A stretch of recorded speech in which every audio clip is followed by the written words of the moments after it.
Boa noite a todos aqueles ligados no canal Fúria de Galo. Eu sou o Lucas Marcondes, né? Primeiramente, deixa o like, inscreva no canal para a gente continuar esse projeto que é assim muito importante para mim, esse projeto que é muito promissor de todo, né? Tudo está sendo desenvolvido aqui perante o nosso glorioso Galão da Massa. A gente continue fazendo assim esse trabalho que está cada vez mais consolidado, cada vez mais forte. E que nós estamos juntos sempre, galera. Juntos sempre, o nosso galão da massa, na vitória, no empate, na derrota, nós estamos juntos sempre. Apesar que hoje o resultado não foi do jeito que a gente queria, né?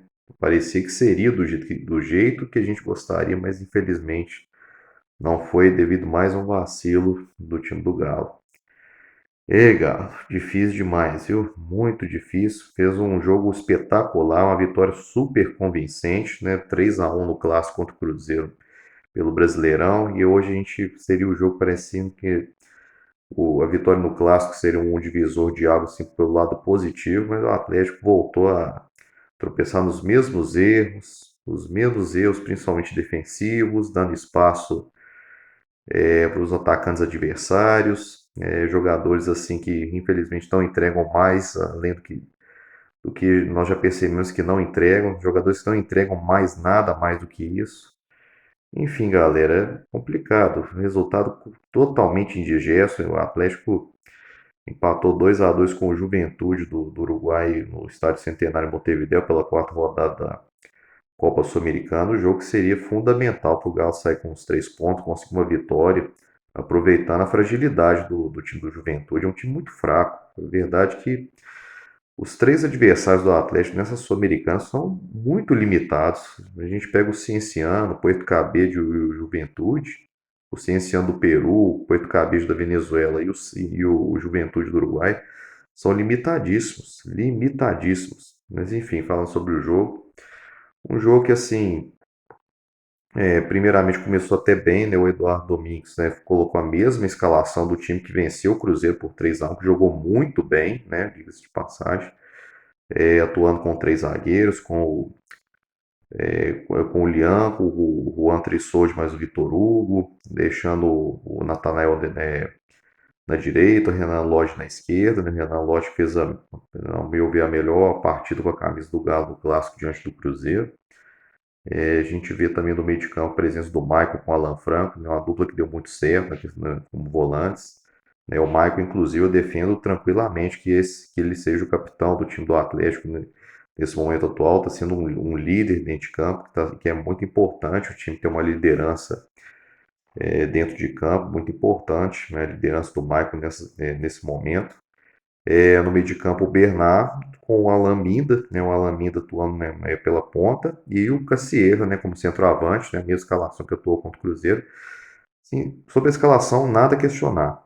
Foi o que deu certo, né? O Eduardo Domingues colocou o que deu certo, que jogou bem, fez a melhor apresentação do Galo no ano e botou para jogar os titulares, né? Buscou a vitória, né? O objetivo era buscar o resultado positivo nesse jogo diante do Juventude, né? Lá no Uruguai, do Estádio Centenário.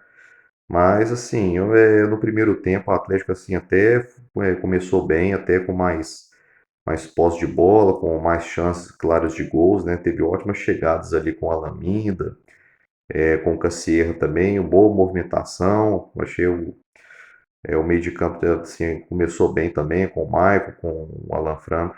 Assim, ao meu ver, o Atlético começou bem, mas aos poucos também, com o passar do tempo, também foi permitindo, então, foi diminuindo o ritmo de jogo e permitindo as chegadas com perigo do time do Juventude também, que começou a gostar do jogo, a enxergar a possibilidade também de ameaçar o gol do Everson também.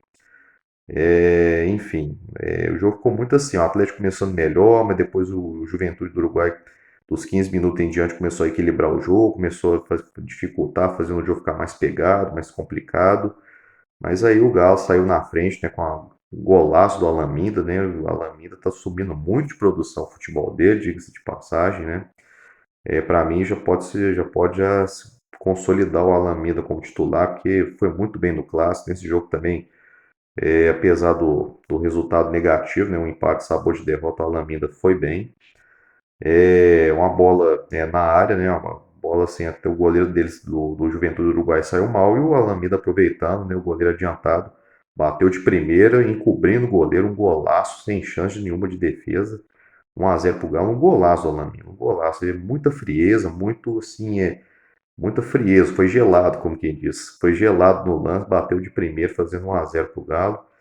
E no primeiro tempo foi assim, o Atlético fez 1 a 0, né, e sofreu alguns contra-ataques do Juventude do Uruguai, mas nada que ameaçasse assim, uma chance claríssima de gol, né? Ameaçasse diretamente o goleiro Everson. 1 a 0 para o Galo no primeiro tempo e no segundo tempo, né, se manteve assim o Atlético ele se sujeitou a colocar o time mais no contra-ataque, né?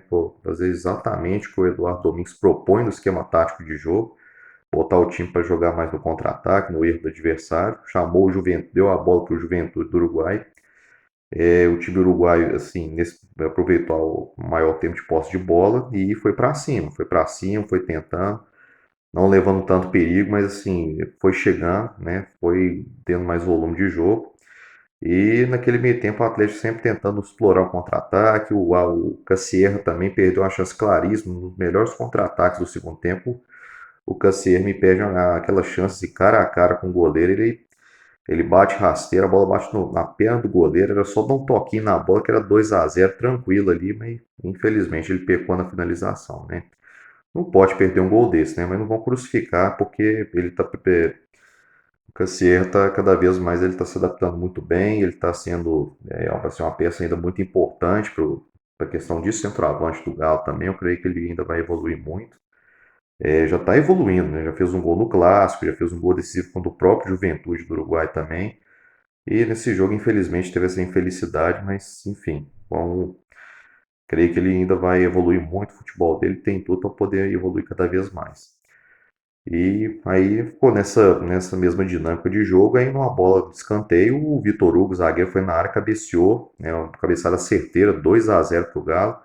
A partir dali, sinceramente, eu tava pensando, muita gente, inclusive eu acreditando que a vitória estava segurada, que estava tranquilo, que agora era só explorar o contra-ataque, fazer mais gols, que o Atlético tinha todo o contra-ataque assim aberto para ele poder fazer o terceiro, fazer o quarto gol e decretar a vitória, administrar o jogo da forma que queria.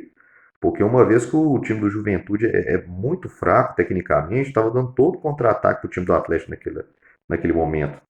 2 a 0 tranquilo, sem susto até aquele momento. Aí eu vejo que o Eduardo Domingues, né, naquele momento também entra com 3 jogadores, sinceramente, que não dão mais, né, que é Gustavo Scarpa, Dudu e Renier. Esses três aí, sinceramente.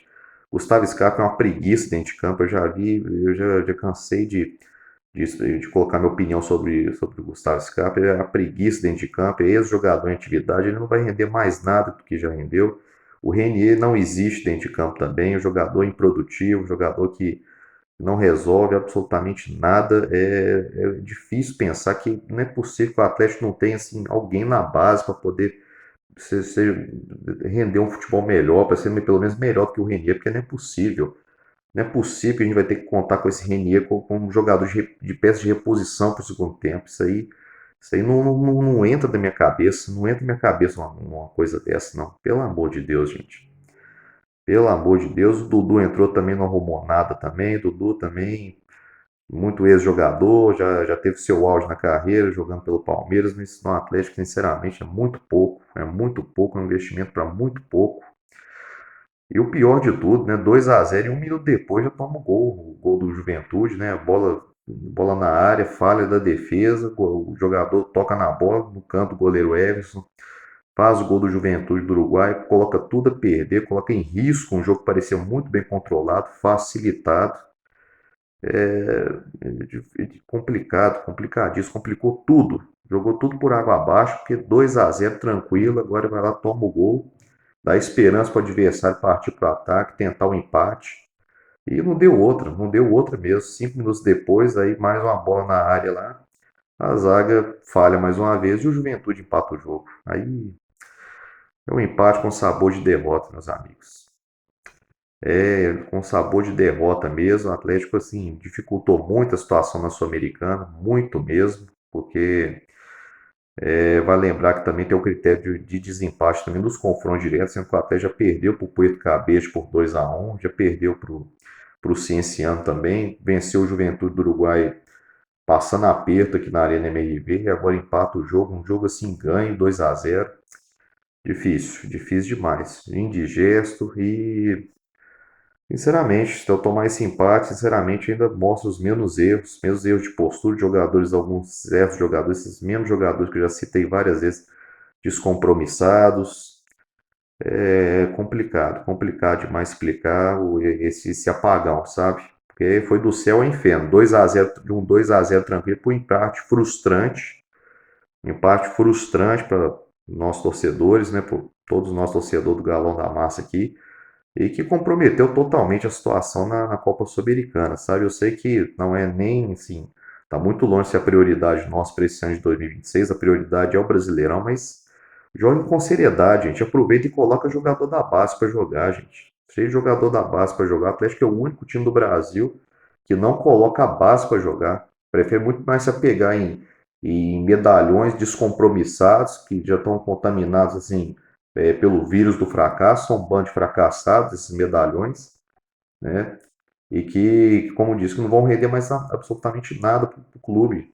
Ao invés de dar espaço para jogadores promissores da base, aí, muitos jogadores aí do sub-20 promissores, o sub-17 aí que foi campeão brasileiro na temporada passada, Riquelme para poder entrar, Cauã Soares, o Gabriel Veneno, vários outros aí esperando para ter uma oportunidade nesse time, para dar uma renovação nesse time, que é o que esse time precisa, gente, é renovação. Não tem como continuar com esse mais do mesmo, gente. Não tem como, o Atlético nunca vai para frente se continuar com esse mais do mesmo. Esse mais desses mesmos medalhão aí não vai render e vai ficar difícil demais e praticamente impossível confiar numa sequência positiva desse time e que esse time vai brigar por algo melhor que não seja ele brigar contra o rebaixamento. É muito difícil, mas vamos pro próximo jogo aí, né, galera? Próximo jogo, domingo às 4 horas, Atlético e Botafogo, 15ª rodada do Brasileirão, que vem os 3 pontos, né, dentro da área da MRV, que dê uma resposta melhor nesse próximo jogo, né? É o que todos nós esperamos. Mas, enfim, um grande abraço e aqui é Galo.